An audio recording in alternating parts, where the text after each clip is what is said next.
"You're fired!" The words exploded across the diner like a shotgun blast, silencing forks mid-air and snapping heads around in shock. The man shouting stood in a crisp business suit, his finger jabbing viciously at the young waitress frozen beside a booth. Her name tag read, Del Rosario.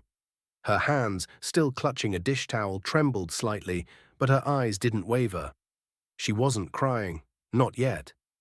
Sitting in the booth beside her was an older man, silver hair, worn bomber jacket patched with insignias from another era, and a look of utter confusion on his weathered face.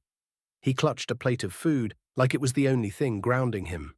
He hadn't ordered it, couldn't afford it, but she'd given it to him anyway. The manager's face was beet red, his voice rose even louder. "You think this is a charity? You think you can just hand out free meals like this place is yours?" He turned to the crowd now watching. "She gave away food, on my dime, to a guy who walked in here smelling like a VA hospital. He didn't pay. That's theft, and I don't care if he wore a uniform once. He's not paying, and now you're paying." The veteran said nothing. He looked down, ashamed. His hand slowly slid the plate away, back toward the waitress, like he'd done something wrong. But she gently pushed it back toward him. "I told him it's on me," she said quietly. "He served our country. He's hungry. I wasn't going to let him sit here and starve." The manager laughed mockingly. "You think patriotism pays rent? You're done. Get out." Just then, the front bell jingled. 4 men walked in, tight formation, boots thudding, posture sharp.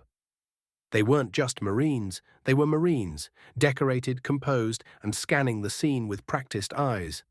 Their camouflage fatigues were unmistakable, but it wasn't their uniforms that made the room fall dead silent.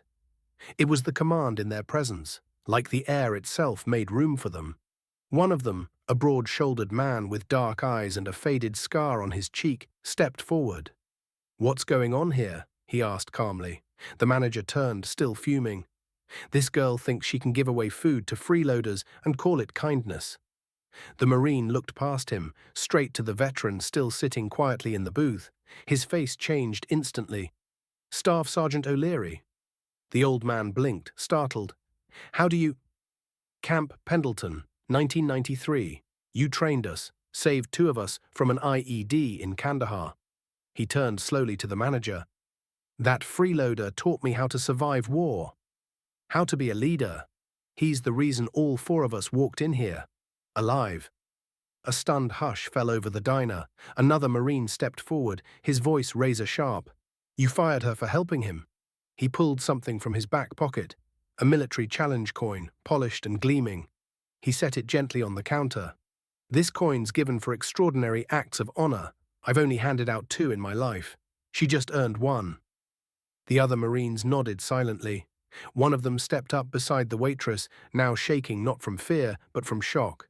"Miss, if you're out of a job, we'll make sure you're not out of work. I have a friend who runs logistics for a base cafeteria. She hires people who care." The manager sputtered. "You can't just— this is my restaurant." "No," said another Marine. "It's not anymore."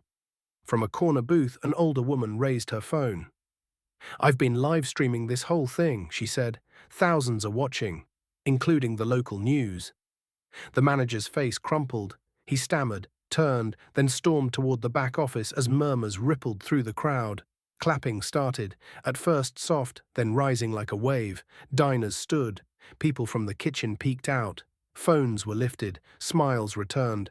But the waitress just stood frozen, trying to process everything. The lead Marine turned back to her. "You did the right thing," he said. "Never let anyone make you feel small for showing kindness." And then something even more powerful happened. Staff Sergeant O'Leary stood slowly, struggling to his feet. He saluted her. His eyes were full of tears. "I've been invisible for years," he whispered, "but today, because of you, I felt seen." She choked back a sob, finally unable to hold it in. The Marine stepped closer, placed a comforting hand on her shoulder. "You didn't just serve a plate of food, you served honor. And in this world, that's rare." Word of what happened spread far beyond that small cafe. The live stream went viral. Donations poured in to cover meals for veterans at diners nationwide. The waitress, whose kindness nearly cost her everything, ended up being offered a full-time position running veteran outreach for a national restaurant chain. And the manager, he resigned 2 days later amid a PR storm he couldn't silence. Because when you fire someone for doing what's right, don't be surprised when the world stands up behind them. Before we end this story, let us know in the comment where are you watching from. If this story touched you, subscribe to the channel, hit that like button, and drop a comma in the comments below.